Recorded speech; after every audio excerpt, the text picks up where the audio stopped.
Good evening. This is my Financial Management and Leadership EA756 video comparing the funding of my district to a neighboring district and to the state.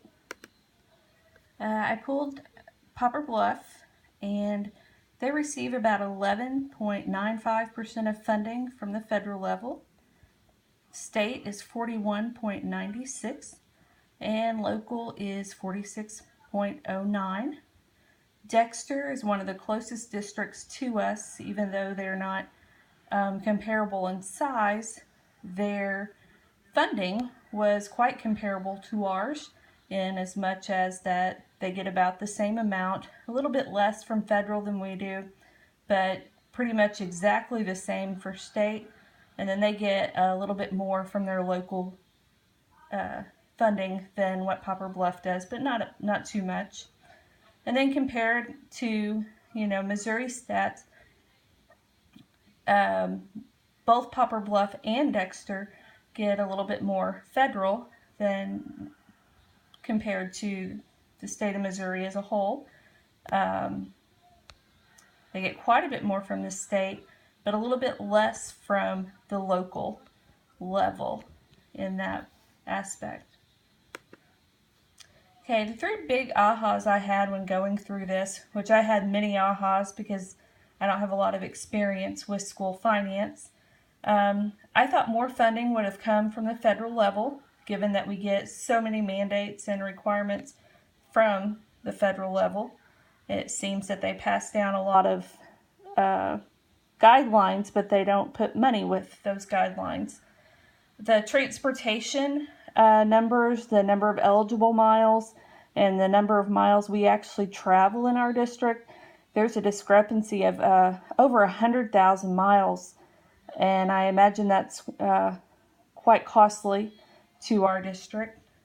We drive a lot of miles, provide transportation for a lot of students. And then I did not realize until I was going through the many screens and many reports in the DESE files that they have minimum requirements for teachers with base salary. And then I dug a little bit deeper in that, and once you with experience and the masters and things like that, they also have minimums for those. I was not aware of that. A couple of things that were not a big surprise. Poplar Bluff salaries are slightly below the state average, but then they're slightly higher than many of our neighboring districts. I had researched that before for a different class several years ago, so that wasn't a surprise, but it does seem like we've gotten a few more increases in the last 5 years than some of the other schools. Then in going through all this,